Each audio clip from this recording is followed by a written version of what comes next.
A condensation trail is very similar in many ways to when you go outside on a cold day and exhale, you create a condensation trail. That little cloud is a condensation trail. Now, if you take a 2-mile walk on a cold day and you can turn around and you can see your condensation trail tracking all the way back for 2 miles, that's how crazy it is to think that what we're looking in the sky is actually condensation trails. The contrails, not the chemical, the contrails occur because of cold air, minus 30.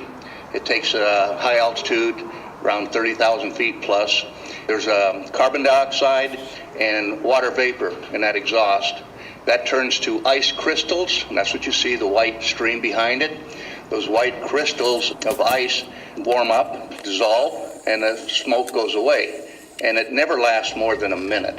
What we're seeing now, and I first could not believe it, and I started looking at the skies, and these are not normal, they're not natural. There's something going on, I don't know who it is or why they're doing it. All I can testify is it's not natural and it's not normal. Everyone to know and understand that of all things, of all the freedoms that we are losing, geoengineering is the number one issue that we are facing. Because you can have guns and money and you can have everything. If you don't have food and water and you are dying of respiratory or neurological illnesses, what does it matter? So you've heard about vaccines and you'll hear, about smart meters and you'll hear about other issues like fracking.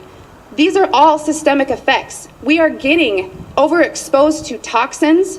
People will tell you fluoride's in the water, but it's not a lot.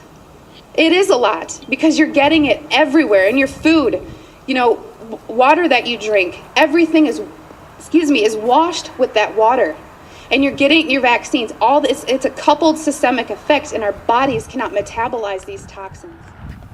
So if you control how much food there is or its availability through things like the weather or using the weather as a strategic tool militarily, you can, dramatically influence what's going on in the country.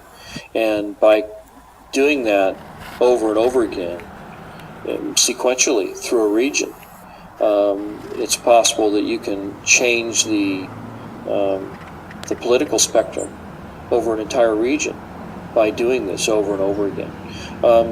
Maybe even do it over a much wider region, create so much instability that you're able to come in and say, oh, we have these wonderful fast-growing crops, genetically modified, and this you'll have something to eat in less than 3 weeks, and I imagine that if you can control the food supply, that you can then consolidate the financial and the political interests of a country. Could predicting the weather enable a group or specific entity to profit from that knowledge of knowing what type of weather or weather pattern will be? Absolutely. That's what all commodities are driven by. They're driven by predicting the weather, how the weather will be in a certain location, and it directly is correlated to the price of that commodity. Absolutely. There's no doubt.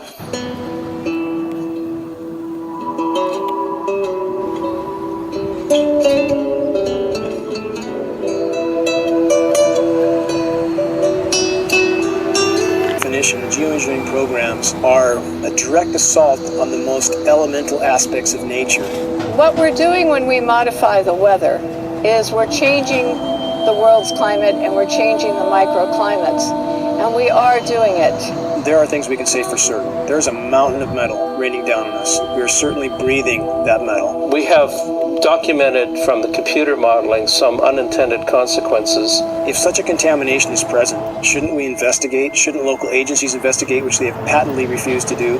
There's no question that large-scale climate engineering is untested and dangerous. I would disagree quite strongly that it doesn't exist. I think that the capacity to do it in engineering terms most certainly exists, and that's part of the reason we have to think seriously about how we manage that. We are breathing a mountain of metal, and that can't be denied. If geoengineering continues and the weather manipulation continues and genetic modification continues overtaking, we're going to lose our ability to grow good, nutritious food. We are going to lose our ability to thrive. I personally consider this ongoing toxic dumping into our atmosphere to be, along with nuclear radiation, the most dangerous threats to our health and to our environment.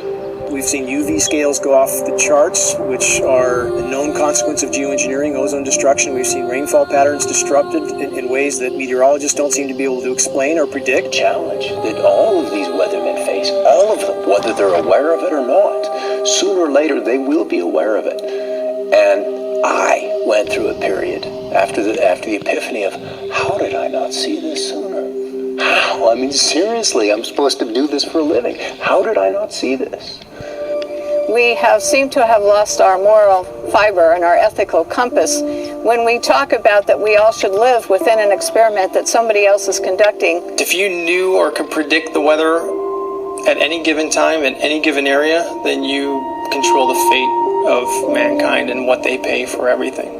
Washington is not responsive to the average person. It's responsive to commercial interests who can spend millions on campaigns now without restriction, who literally drive the policy making in Washington, D.C. I guess I'm under the belief that you can't control the weather. I hope someday we could control the weather. Power becomes an addictive thing. We're taking what the Creator has created, usurping His authority, and bringing it under the authority of corporations. I'm worried that one person or one group would try to have that much leverage over the whole planet. I don't believe that anybody has the right to play God, especially when they're putting particles and chemicals into the atmosphere, which there's unintended and consequences that are known. We don't know it all. We cannot assume the role of Creator without dire consequences. Switch on summer from a slot machine. Just get what you want with